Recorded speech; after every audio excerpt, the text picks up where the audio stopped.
Hello everyone, welcome to our channel. दोस्तों, आज हम लोग सीखेंगे क्लच, गियर और ब्रेक का कॉम्बिनेशन किस तरीके से कब किस सिचुएशन में लगा सकते हैं। ठीक है, उन सभी बातों पर ध्यान देंगे और किस तरीके से हम लोग कार को आगे बढ़ाते हैं इस पर भी हम लोग ध्यान देंगे। ठीक है, तो यहाँ पर अभी मेरी गाड़ी रुकी हुई है, हैंड ब्रेक लगा हुआ है। ठीक है, हैंड ब्रेक रिलीज करेंगे। ठीक है, जैसे ही रिलीज करेंगे तो हम लोग क्या करेंगे, क्लच को दबाएंगे क्योंकि हम लोगों को गियर लगाना है। ठीक है, हैंड ब्रेक रिलीज करने से पहले हम लोग क्या करेंगे, ब्रेक पर पैर लगा लेंगे।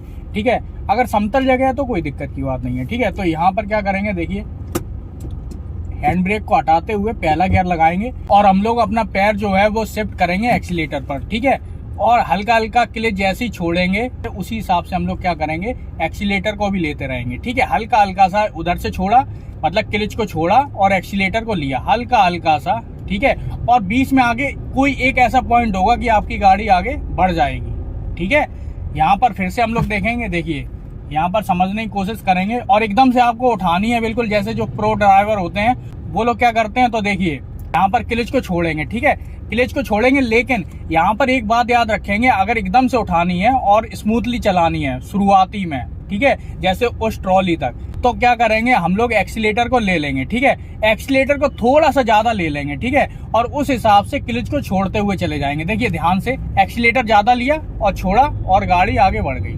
ठीक है, एक्सीलेटर को ज्यादा लेना है और क्लच को धीरे धीरे करके छोड़ना है तो गाड़ी आगे बढ़ जाएगी। ठीक है, क्लच दबाया और यहाँ पर दूसरा गियर लिया, फिर से क्लच को छोड़ा और एक्सीलेटर को लिया, बस ये करना है। ठीक है, क्लच को छोड़ा, एक्सीलेटर को लिया। ठीक है, अपनी लेन में आएंगे। ठीक है, पीछे देख लेंगे कोई है तो नहीं। ठीक है, हर तरीके से कोई आ रहा है नहीं आ रहा, उन सब बातों पर हम लोगों को ध्यान देना है क्योंकि हम लोग अभी शुरुआत में ही है। ठीक है, तो स्मूथली गाड़ी भी चलनी चाहिए, लोगों को दिक्कत ना हो उस हिसाब से भी चलनी चाहिए। कोई अगर कट है, जैसे ये कट है, तो यहाँ पर हॉर्न देना चाहिए। ठीक है, अब मुझे पता है यहाँ पे साफ साफ कोई है नहीं तो हॉर्न देने की जरूरत नहीं है, लेकिन ऐसी सिचुएशन में कहीं पेड़ ज्यादा है तो वहां पर हॉर्न दे दो। ठीक है, क्या कोई गली है वहां पर भी हॉर्न दे सकते हो। पीछे ये टेम्पू वाला है, ठीक है, इसे निकल जाने देंगे, अपनी स्पीड में अपने रिदम पे चलाते रहेंगे। ठीक है, अभी दूसरा ही गियर लगा हुआ है, जैसी स्पीड वैसा ही गियर। ठीक है, जैसी स्पीड वैसा ही गियर, या कहा जाए कि जैसा गियर वैसी स्पीड आपके अपने दिमाग में होना चाहिए। आपको कितनी स्पीड चाहिए, ठीक है, मुझे अभी इतनी स्पीड चाहिए। तो यहाँ पर जैसे ये बाइक वाला जा रहा था, ठीक है, तो यहाँ पर क्या है कि इसको बताना है कि पीछे से कार है। हॉर्न देना बहुत जरूरी है कि पता चले कि हाँ गाड़ी पीछे से कोई है।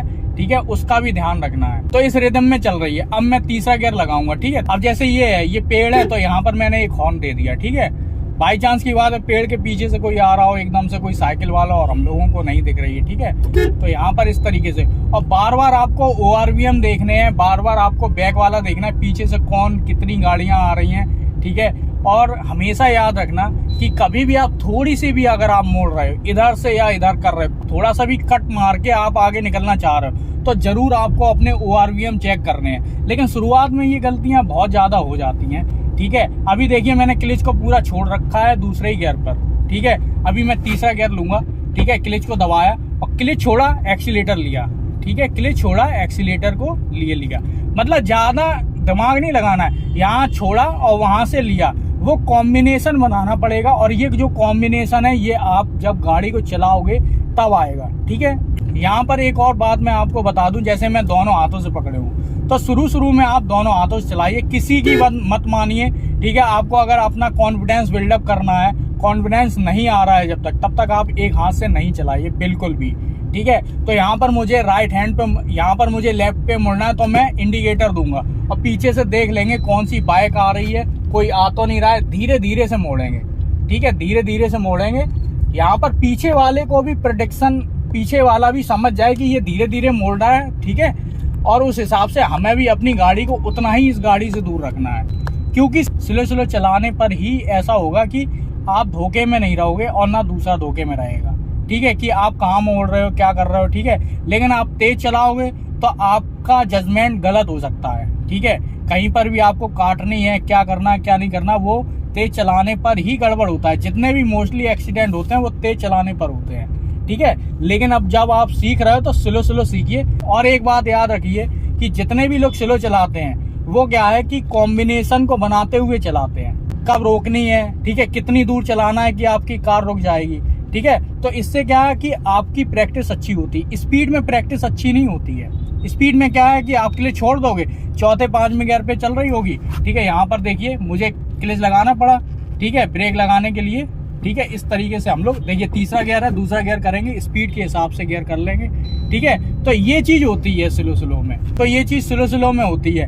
अब तेज क्या है, चौथे पांचवें में चला दिया आपने, क्लच से पैर हटा लिया, ठीक है, क्लच से पैर हटा लिया। आप सिर्फ क्या कर रहे हो, ब्रेक लगा रहे हो और एक्सीलेटर ले रहे हो, ब्रेक लगा रहे हो एक्सीलेटर ले रहे हो। हाँ, सिर्फ इसमें एक ही प्रैक्टिस होगी कि आप कभी कभार कोई गलती हो जाती है, ब्रेक के एक्सीलेटर की जगह ब्रेक लगा दिया, ठीक है, तो वो प्रैक्टिस होती रहेगी, ठीक है। लेकिन आप वो कॉम्बिनेशन, जाम वाला कॉम्बिनेशन नहीं सीख पाओगे।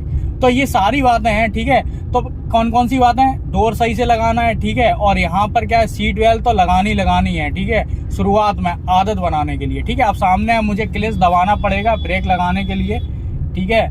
और यहाँ पर दूसरा गियर करेंगे, तीसरा था जहाँ पर फिर से कॉम्बिनेशन बनाया, ज्यादा एक्सीलेटर लिया और आगे गाड़ी बढ़ा दी। तो दोस्तों किसी कारणवश हम लोग वीडियो को रोकते हैं, ठीक है। और यहाँ पर आपको कुछ बातें आपको समझ में आई गई होंगी कि क्या करना है क्या नहीं करना। बहुत दिमाग खोल कर चलानी पड़ती है कार, ठीक है। आगे क्या सिचुएशन चल रही है वो सारी बातों का आपको ध्यान में रखना ही पड़ेगा, ठीक है। कौन आ रहा है कौन नहीं आ रहा है, आपको सारी गाड़ियों का ध्यान रखना पड़ेगा, साइकिल का, आदमी का, कुत्ते का भी ध्यान रखना पड़ेगा कि आपकी गाड़ी के आसपास कौन है, ठीक है। तो अगर आप लोगों ने ये कर लिया, इतना ध्यान लगा लिया, तो समझ जाओ कि आप 1-2 महीने में, 3 महीने में प्रो हो जाओगे।